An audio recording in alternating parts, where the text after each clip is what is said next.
Good morning. If we could all take our seats. Thank you for joining us at Houston Oasis. Looks like we got a lot of people. We had record turnout last week. I'm very impressed that a lot of people stayed. So, right now, without further ado, our main speaker, Wayne Loftus.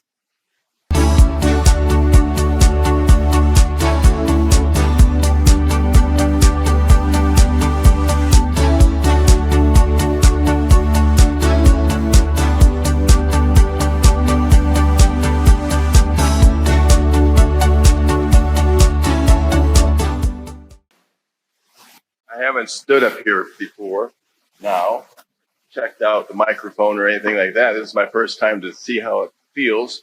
Usually you have sound check and things like that, but we don't have to worry about that. I hope I don't ruin a computer stuff. That's what I want to have right there. Okay, and how do I forward? See, I haven't done any of this. I know nothing about this topic. I know a lot about that. So you press this button here. Oh, yes, okay. All right, good.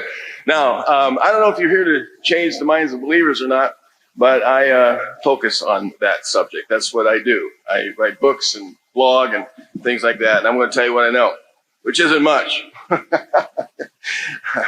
After spending nearly 2 decades trying to change the minds of Christian believers, I still don't fully know how to do it. Okay, there's something. Oh, well, okay, that's fine.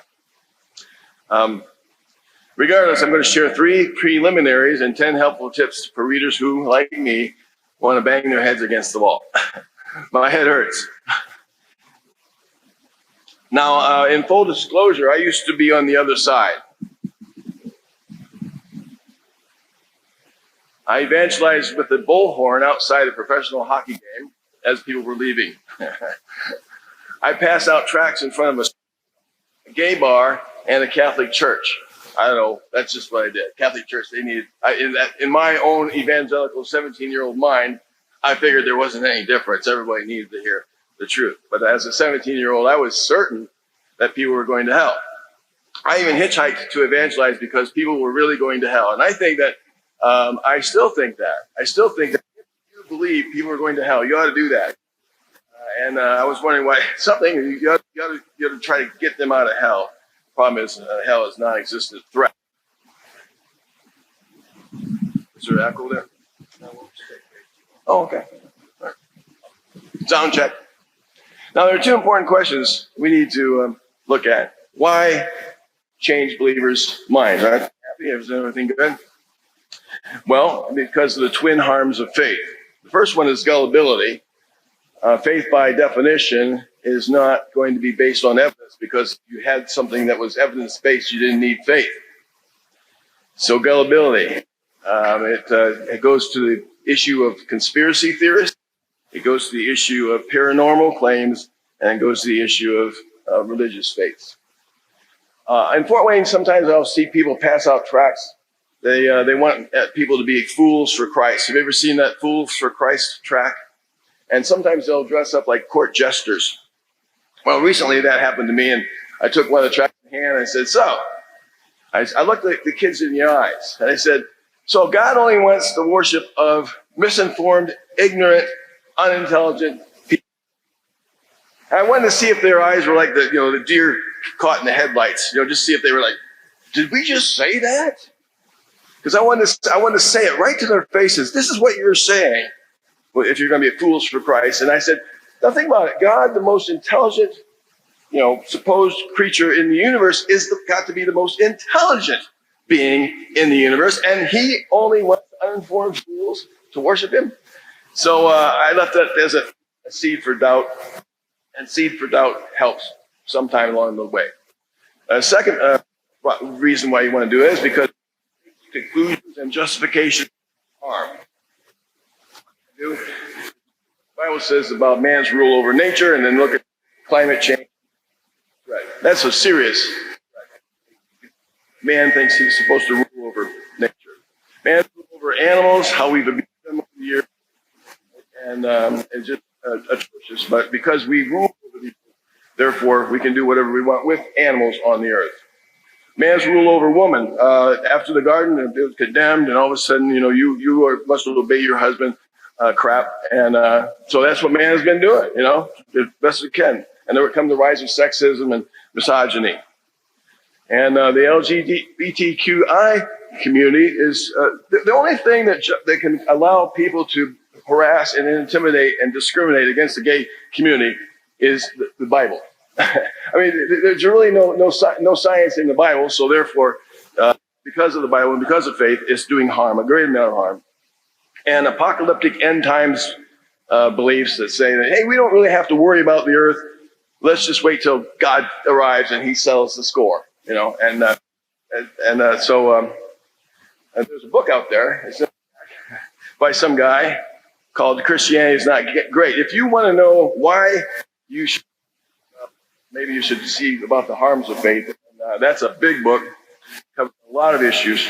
And yes, I'm selling it because I had it written. And why is it so hard? Why is it hard to change the minds of believers? Well, because of childhood indoctrination. If they're indoctrinated at an early age through families or cultures, then they're likely to keep with that indoctrination throughout their lives. The threat of no moral compass. Well, if you leave the faith, then all of a sudden you'll be a bad person.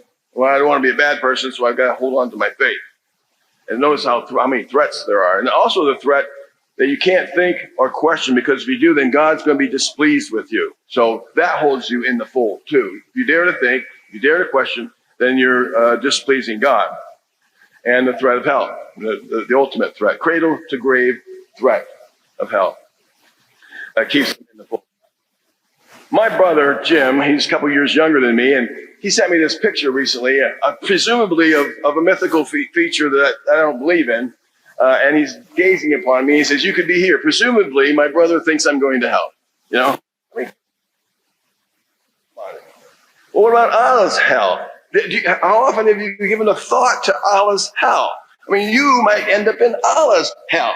And you're sending me Yahweh's hell threat, and that doesn't, because I'm convinced it's not true, the Christianity is not true, that I'm willing to risk any hell. I asked him, I said, me in hell. Come on, just imagine your brother in hell. How does that make you feel about your God? Well, he says, people freely choose hell. Yeah, the standard answer, over an eternal bliss. I told him, that's insane. No wonder they want fools for Christ. and they get them. Now, if we're blindsided by hell, we never were told the consequences. As fully informed adults, we should be told the consequences of what choices we're making. How do we know we're choosing hell unless we know about hell? And we don't, because there's no evidence for it. Now, what we're trying to do is change the perspective of life that was basically given at birth. Look at that picture. What kind of perspective do you see? Is that guy really that big? No. But Christians see the world through a perspective, and typically it's something like that, only different. That? I don't know if I'm in your way. I'm not in your way, so right here. That? Is there really a giant pointing on? No. That is something really hopeless. No. It's a perspective. You got to have the right perspective, an evidence-based perspective, not a faith-based perspective. No, right? No, impossible. Of course, impossible. Most believers cannot be reasoned out of their faith because they were never reasoned into it. But this is still the best we can do, especially when it comes to online discussions. I mean, you can do more with people in person, friends who know you and know that you're a trustworthy person, a good person, than you can on online discussions. So it even decreases the odds. But with enough encounters, it might have a cumulative effect, especially if the believer experiences a crisis in his or her life. Crises has a way of making people rethink their lives and what they believe. And then if they already have heard of certain things that question their faith, then they're more likely to go down that route than otherwise. So I think it's worth trying despite the low odds of success, for any success helps rid the world of gullibility and the harms of. Now for 3 preliminaries. I don't know if you've done this or not. You probably have. Come out of the closet. Begin by saying to people, I don't go to church. You don't have to say, I'm an atheist. I hate God. Just say, I don't go to church. And if they recoil in horror, then, maybe you might want to stop. But at least you tell them, I don't go to church. And then if they say, oh, I understand, well, I don't believe in God. Oh, well, that's more serious. Or you might want to say, I'm a secularist. What's a secularist? Well, I only think the secular world exists and only the secular world matters. But up to 30% of Americans are secularists who don't believe in a personal God and don't seek divine guidance in prayer or holy books.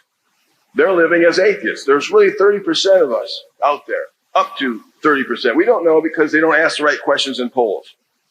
But here's an article you might look up. Way more Americans may be atheists than we thought. You look that up if you want. Another preliminary question.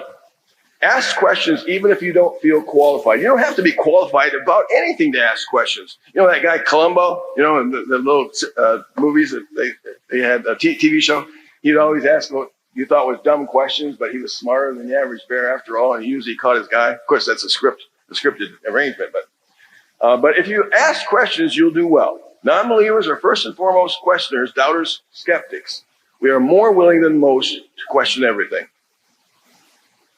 And here are the two questions I like to throw out at people everywhere I go if we have that discussion. And I don't seek people out like the bullhorns anymore. I don't actually engage people too much at all, except the Fools for Christ guys I just told you about earlier. Once in a while, they might go. But what do you mean by that? What do you mean by inspiration?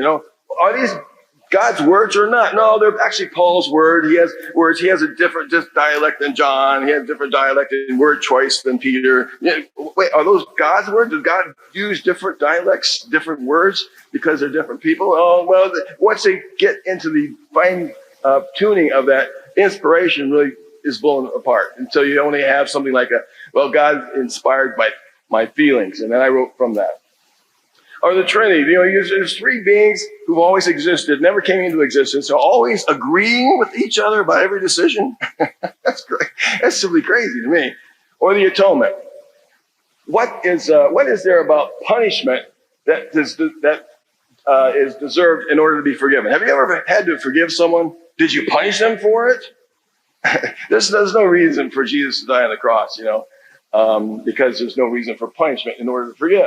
A lot of victims have forgiven their assailants, even though the assailants have never been forgiven. So what's the relationship between it? And you go down these, what do you mean by that? What do you mean by that? What do you mean by that? Or why, all you can.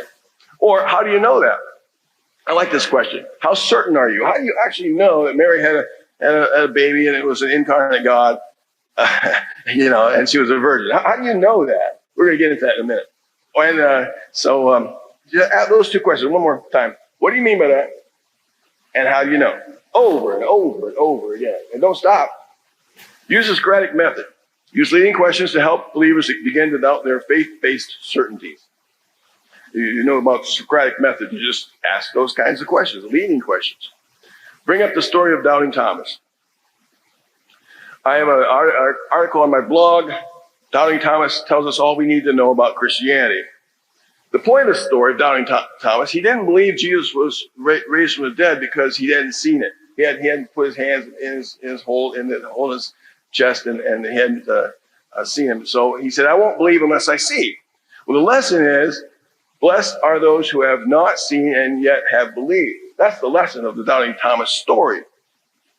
But we've never met the risen Jesus in the flesh, nor stuck our fingers in his side. So a story about Thomas cannot be our substitute.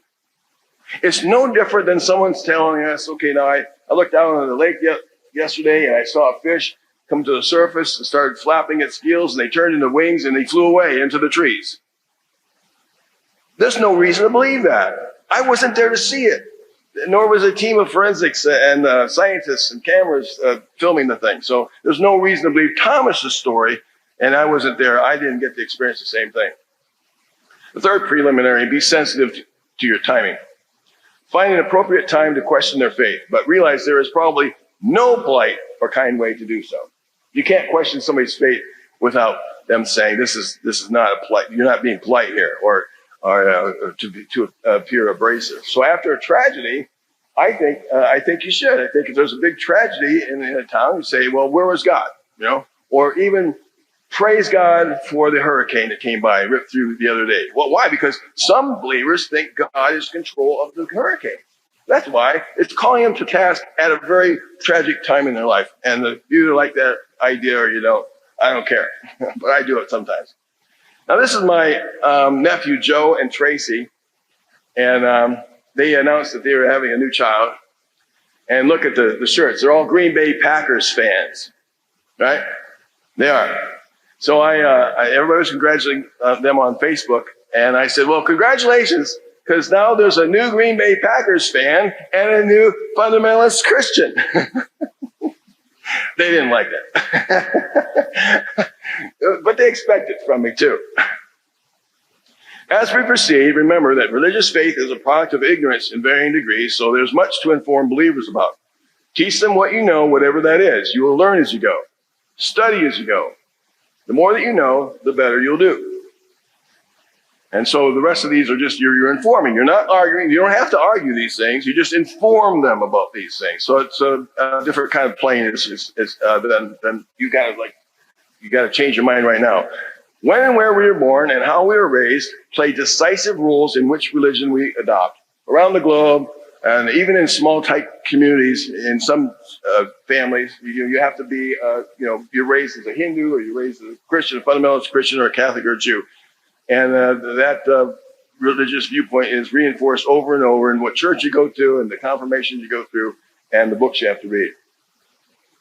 Our religious faith was unthinkingly adopted just as surely as was our nationality and preferred cuisine or football team. I mean, it surely is. And so you're informing a believer of that. I hadn't thought about that before. Some of them have. But you got to stress that as number one. You unthinkingly adopted your faith. The accidents of birth are an unreliable guide for adopting the correct religious faith, if there is one. So at least once in their lives, you tell believers you should seriously question what you believe. Consider it a rite of passage to adulthood, if nothing else. You haven't become an adult until you question the Santa Claus myth. Oh, well, okay, all right, I don't believe it anymore. So I guess I become an adult. Become an adult then. 2, we have a brain problem. The first step, like Alcoholics Anonymous, is to recognize we have a brain problem.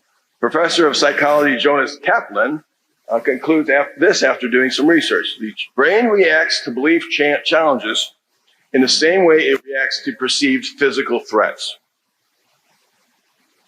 The brain. I'm being attacked. Set up the red flag. Shut down this synopsis. Do whatever it can. You can't accept this, just like it's being attacked physically. Our brains won't allow us to entertain facts that disrupt our comfort zone, our tribalistic beliefs. It will do everything it can to reject them.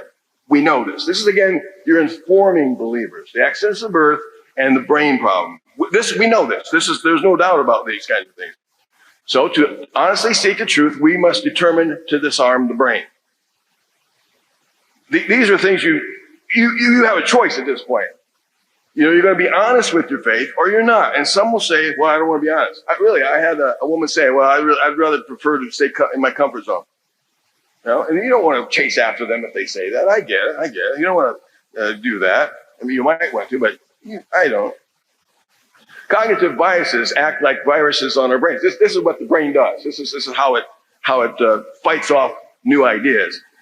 Through cognitive biases. And we know they exist. You can go look at a bunch of them on Wikipedia. Confirmation bias is the mother of all cognitive biases. We are in constant search of confirmation. Hardly ever do we seek disconfirmation. So you're indoctrinated to believe something that's enculturated within you by threats of no moral compass or a threat of hell, and your brain doesn't allow you to entertain new ideas. Well, what do you think you're going to do the rest of all of your life? You're going to stay within what you were taught to believe. Everybody, Muslim, Jew, Catholic, Hindu. Okay. So we reject and dismiss out of hand what does not comport to existing beliefs and easily embrace that which does. This is our brain problem and what we need to do. Now, just being informed about this helps to disarm the brain. You want to know how to disarm the brain?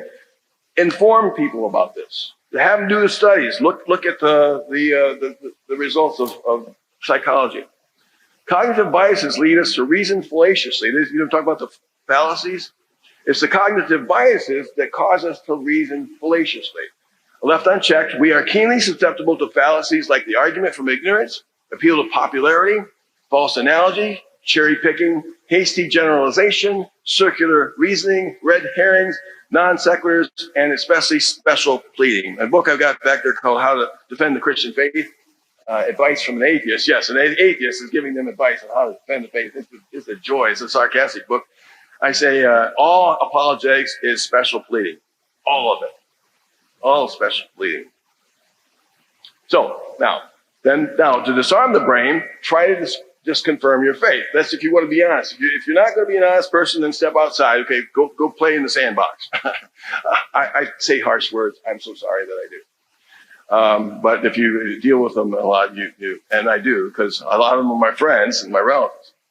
Try to disconfirm your faith. It's the best way to be honest with one's faith. Assume it has the burden of proof. Assume your religious indoctrination was false. See if you would believe it if you first learned it as an adult. Mary had a baby that was incarnate God, and she was the only one who could testify to it. Do you believe that? No. Not if that's the first time you ever heard it, that's when you were 30 years old, but tell it to a kid, and they do. Again, we'll get back to that in a minute. Treat your own religion the way you treat other religions, with no double standards. More than anything else, this can help the brain avoid cognitive biases in the honest search for truth. It'll help force the believer's brain to follow the objective evidence wherever it leads. And pardon the advertisement of books, but I've written so many of them that they come up. This book here, The Outsider Test of Faith, actually argues for this. And people are calling it the silver bullet. I don't do that, but I'm going to repeat what they say. They say this is the silver bullet to pierce the monster of faith. And if it is, it is. But I'm actually doing the kinds of things today that you'll find in the book. Inform them about the Bible. That's 5. Now all of a sudden you're beginning to inform them about things that matter. You laid the groundwork. Read some passages in the Bible, like Judges 19 through 21. It's a horrific tale about a gal who was cut up into pieces, put into several different tribes, and say, "Come fight against the Benjamites because they did this horrible deed." So then all of a sudden they all marshaled the people and they fought against the Benjamites at God's word. And they destroyed the Benjamites up until 600 people were left, 600 men. And they needed women after the carnage. We need some women. So they went and attacked a different city. They found 600 virgins, stole them from that city, and put them with these Benjamites. That's what it says. You're coming with us because they need virgins. Not anybody will do either. That's hilarious to me that they thought this way. But it's barbaric. It's barbaric. Why should anyone trust anything these bloodthirsty barbarians wrote down? Mark that down, the last 3 chapters of Judges. Read the book of Job and then ask why its God acts like a petty, uncaring, ancient Mesopotamian king who can do whatever he wants to his subjects. All for a bet. God here is an egomaniac, a narcissist. Oh, Job, he loves me more than all. And Satan says, another fictional character says, well, if you test him, then he will curse thee to his day. All right, I'll take that bet. You'll never forget. And so they had a bet over Job. And so he started inflicting him with boils, and his family got destroyed, except for his wife and his slaves and his property. And then Job started questioning. And God comes at the end of the chapters and he says, "How dare you question me?" That's about questioning again. See, you don't question God, and Job tells you not to because God knows what he's doing. So that, just read the Bible. The Bible debunks itself. It contains forgeries, pagan myths, and it tells a plethora of ancient tales that don't make any sense. It's God evolved from a polytheistic, narcissistic, barbaric deity who lives in the sky above the earth, who does both good and evil. 6, inform believers about the church. The history of the church and of the people claiming to have the alleged Holy Spirit inside of them reveals a continuous spectacle of atrocities, such that its history is a damning indictment upon the God that they profess. Now, I don't think I have to rehearse. More violence has been done probably in the name of the church than almost any other religion. You look at great for the doctrine. And then inform believers of science. Now, I'm not putting these in any order, but We've already talked about science, cognitive biases, and the brain problem comes from science, neurology anyway. But science is answering the very mysteries that produce religious belief in the first. The fewer the mysteries, the less we feel the need to believe. It's just that simple. The crowning discovery of science is evolution. And again, sorry, I really feel bad, but I have a good book on this, Christianity in the Light of Science. They need to be scientifically literate to find out that you need evidence-based thinking and not faith-based thinking, eliminating the gullibility problem. Be sure to point out the implications of evolution. 1, no Adam or Eve, no original sin, and no need for a savior. Boom. Bop. Done. I mean, this is all informing. You don't have to argue someone into evolution. You just have to teach them what it says, what it is, what it's about. You've probably heard lots of scientists say that. 8, inform believers about the need for solid evidence. There's no solid evidence for any of the miracles in the Bible. Just a few ancient secondhand testimonies that we cannot verify, nor can we interview the people involved for truth and consistency. The Gospel of Mark? You think there's testimonies in there? It's all one testimony of the author himself. We don't get to question the people in the stories. We don't get to sit down with any of those people who claim that Jesus did a miracle for them, to test them or their families. All we have is the one testimony, Mark. The earliest testimony was Mark, or Paul, and the other one is Mark. And so we don't have much to go on. The others copied. In Matthew chapter 1, here's the point. We read that Joseph was convinced in a dream that Mary was impregnated by God with his divine son. It says it 3 times in chapter 1 of Matthew. 3 times it uses the word dream to tell us how Joseph was convinced. Because he wasn't convinced initially. When Mary says, I'm with child, he says, I got to think about that for a while. And then in a dream, all of a sudden, even though he knew he had not had sex with her and he didn't think she had sex with anyone else, a dream convinced this man that Mary was not just impregnated, but has a son of God inside that thing. So no reasonable person should accept a dream as evidence of divine birth, period. I mean, just think about it. You wouldn't do that to today's world. Somebody comes up and says that my wife was a virgin and she gave birth, to an incarnate God. I'm sorry, that's funny. So Joseph is depicted as the first Christian fool for Christ, believing on the basis of a dream. Come on, do they expect us? Yes, they do. Furthermore, since the gospel writer of Matthew included this tale of Joseph being convinced by a dream, there's no reason to trust anything else he tells us in his gospel, including the resurrection story at the end. If dreams are counted as evidence, which they were in chapter 1, well then, how do we know that the resurrection tale wasn't concocted in a dream or a vision itself? Where's the evidence for it? All we know is someone told us that story, like fishes that decided to. There's a story of the tale of a fish who developed wings and flew to the trees. Believers want to debate the criteria for what counts as solid evidence of a miracle. They want to debate that all day long. Let's debate, well, what kind of criteria makes a miracle? But what I do know is that there are things that don't count. And we can just process of elimination count what doesn't count. Second-hand testimonies don't count as solid evidence, nor circumstantial evidence, nor anecdotal evidence in documents that are centuries later, which were copied by scribes who had no qualms about including forgeries. Look up forgeries. There's all kinds of forgeries in the canonical New Testament itself because they slipped in. I also know that subjective feelings don't count as solid evidence, or inner voices don't count. You might have inner voices, but that says nothing to me about whether I should believe your inner voices, right? That's not the kind of evidence. Nor does supposed divine communication through dreams or visions. Those things don't count, and yet those are the only things we have in the Bible. That's all we have. Reports of them, we don't even have them. Once these facts are acknowledged, once you inform Christians of this, you call on believers to do the math. Just subtract and see what's left. When you subtract all these dreams and anecdotal evidence and secondhand hearsay, and things like that, what do you have left? You have a bunch of tales, myths that are used to tell stories, but not of realities. Oh, and there's another book, Case Against Miracles, one of my favorite. If You want to know, to be informed about these things, to really be on changing the minds of believers and to really bang your head against the wall, then you need these books. When I say that, I'm being kind of facetious, but it really is tough to break through. 9, inform believers about statistics. David Ham, a statistician, he wrote a book. I'm going to show it to you. We should all expect to experience a miracle roughly once every month. No supernatural explanation is needed to understand why someone is lucky enough to win the lottery twice or is destined to be hit by lightning 3 times and still survive. It's the law of numbers.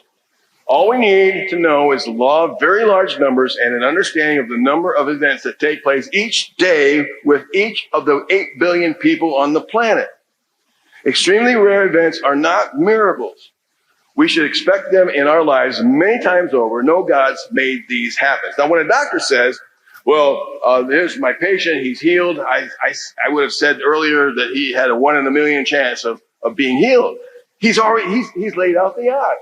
What that means is that in the 8 billion people, there's the odds of 1 million happening 80,000 times. So it's like the odds, if he's going to say the odds are 1 in a million, then they beat the odds. It happens all the time. These are not miracles just because you can't explain them and just because they're rare. There's his book. That's the one book I'm recommending that's not mine. So I can do that. The improbability principle. Large numbers account for the rare events that happen in people's lives. And 10, lastly, inform believers about the problem of horrendous suffering. Now, I'm not talking about suffering. Theists have been arguing about suffering for decades upon decades. The logical problem of suffering and the probabilistic problem of suffering. But what we're talking, and they should have been talking about this all along, is horrendous suffering. The kind where a child's face gets burned off in an accident, you know? Horrendous suffering that has no redeeming qualities to it, you know, and a child had no blame for it. That kind of suffering. And my argument in the book, I haven't mentioned it yet, is that we can have, if nothing else, we don't need any horrendous suffering on the planet. This evidence is to refutation of an omnipotent, omniscient, omnibenevolent God is possible. Because the person most responsible to alleviate suffering is the one who knows about it, cares about it, and can do something about it. That's the person who has the most responsibility to alleviate any kind of suffering. Now, we can't be responsible for some suffering. We don't know about it, and sometimes we can't help either. So, but God, he has all three. And so he is by far the most responsible for alleviating suffering. And that's the book, God, Horrendous Suffering. I don't have a copy of it. So if you look at these 10 suggestions of informing believers, that's the best chance you have of being convince the mind of believers, and I hope you succeed. We need all the help we can get. So much. Just hold your hand up if you have any questions. Well, I was asked what happened to me, and I guess I'll just go ahead and answer that briefly. I had studied at Great Lakes Bible College, conservative place, and then I went to Lincoln Christian Seminary. I'll be back with you. You're next. He's got a. Oh, I see what he does. And they said, don't go to Lincoln Christian Seminary because that's where the liberals are. Well, I went there and I didn't find any liberals there. And then I said, well, I'm going to go to Trinity Evangelical Divinity School. And I didn't find any liberals there. In fact, who I found was William Lane Craig. He taught there during the years I was there. And I graduated under his teaching for that year. And got a Master of Theology degree under him. And he's been disavowing me since, by the way. You'll never hear him mention me. You know, that's what they do. They don't want to mention the sore spots in their rise to the number one theologian, philosopher, or whatever. And then they said, don't go to Marquette University. You'll find. I said, well, I'm going to go to Marquette University. And then I found the liberals. They were there. Finally, the Jesuit college, it was liberal. And so I was able to get some information from that schooling in the PhD work that I did there. And lo and behold, it started seeping down. You know, I said, well, what about the Genesis story about creation? And what can you reconcile Genesis 1 with science? And I read book after book after book on it. And the only thing I could conclude was that it was myth, just utter myth. That's the only answer that makes sense.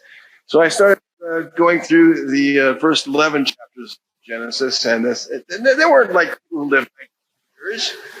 There's no Tower of Babel that reached up to the sky. God was not afraid of people climbing up into the sky. It's all myth. And so I went into some of the other stories, Elijah and Elisha riding chariots up to the sky and back. Because God was, he comes down once in a while. What? That's all myth. And so it wasn't too long. I read some Old Testament commentaries, and I just concluded it's all myth. There's no evidence to it. I mean, it's just crazy. But Jesus arose from the dead still, see? I believe that. So it took a little bit longer for me to question, but once the domino has been pushed over, before you know it, you apply the same questions to the New Testament story about the resurrection, and that's crazy. How do we know about the virgin birth? That's a big factor. And so one after one after one after one, and then it took me from 1990 to 1990 to 8. I went from a flaming conservative to an agnostic. You know, I called myself an agnostic. I don't know, but agnostics are atheists.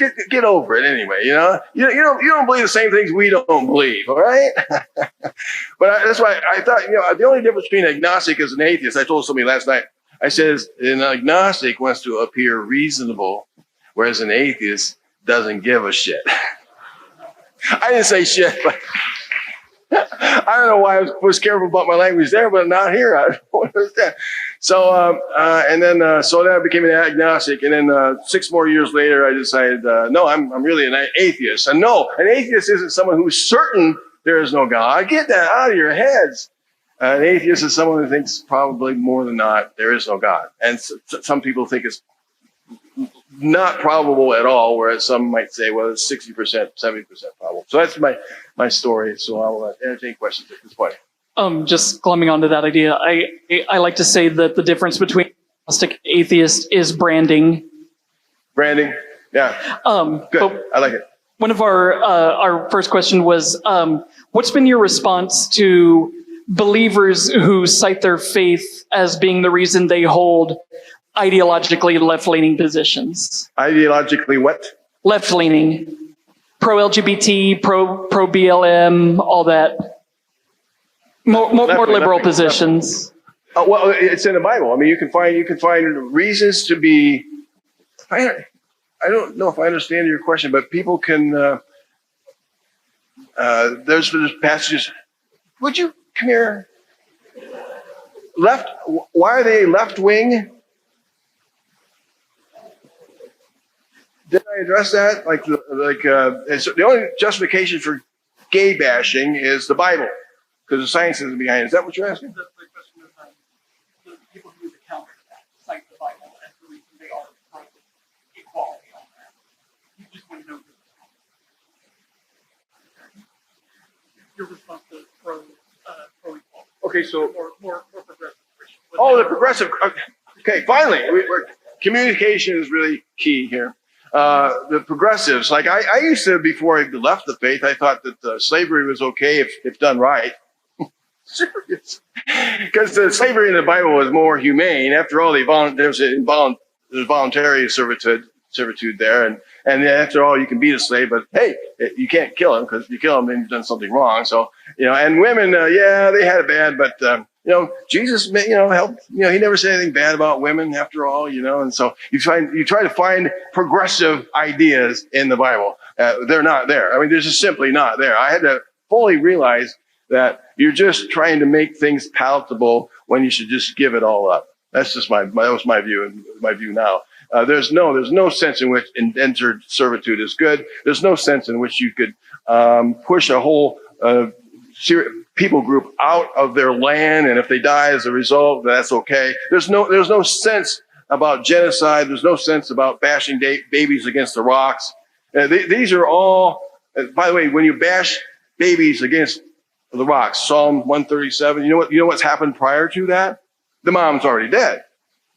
Mom would never let you bash a baby against the rocks. And that's the last acts of genocide. Everybody else is dead. And that happened. I mean, apparently. So there's no sense in which you can, if you can find that kind of divine guidance in the Bible, why are you bothering cherry picking the good parts out of it? I mean, you might as well do the same thing with Hitler. You might as well do the same thing with anybody. Say, well, they had good parts to it. It's like rescuing a child out of a burning car, and you do a good deed so that the child doesn't burn to death. And then after doing that good deed, you turn around and you kick the child in the teeth. Just give it all up. That's what I say. Just give it all up. It's all kicking in the teeth. And it's only used to manipulate people. That's what my answer to that. Sorry, I'm kind of blatant about it, but I've studied it in depth too.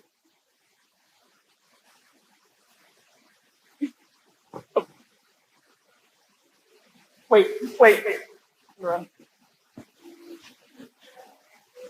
Mm-hmm.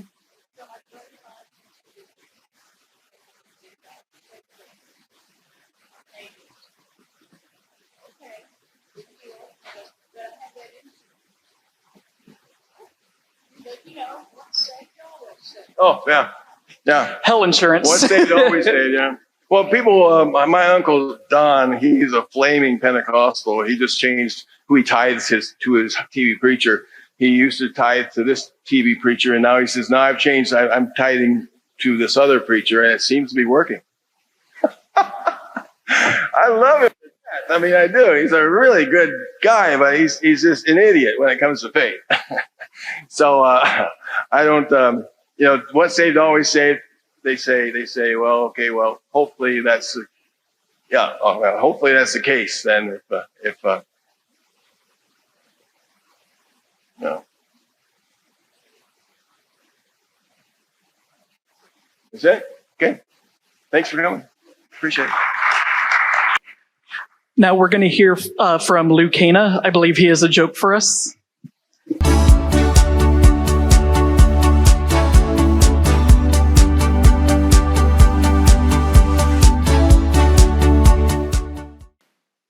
You hear me? Yeah. I think this is going to be particularly appreciated by our guest speaker today. Okay. One day, a Catholic priest was walking down the street and saw a little girl on her front porch with a box of newborn kittens. The little girl greeted him. "Hello, Father. These are Catholic kittens." The priest replied, "That's nice. Bless you, child." A week later, the priest saw the little girl again with the box of kittens and said, "How are your little Catholic kittens doing?" The little girl solemnly informed him, "They are not Catholic kittens anymore. They are atheist kittens now." The priest was shocked. "What happened?" The little girl grinned. "Their eyes opened." Hey, folks, the illustrious treasurer is not here, so I'm going to say something instead. So, if you get a chance, and I know some of you have already done this, drop a little love in the black hat back there. We do pay the musicians and the speakers, and we pay rent and that sort of thing. And we're saving for a nice new building someday. So, and we try to be wise and frugal with your donations. If you're not able to give, that's okay. We just love having you here. That's the most important thing.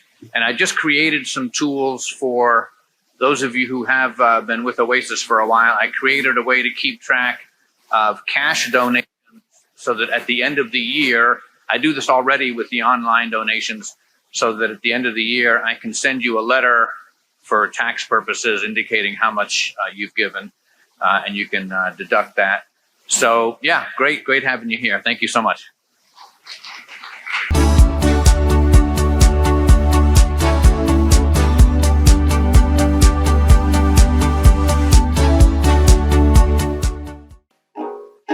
I know what I said was heat up a moment. There's a little truth in between the words that we've spoken. It's a little late now to fix the heart that's broken. Please don't ask me where I'm going, 'cause I don't know. No, I don't know anymore. It used to feel like heaven. Used to feel like May. Used to hear those violins playing nice strings like a symphony. Now they're gone away. Nobody wants to understand the truth, but you won't believe what love can do till it happens to you. Till it happens to you.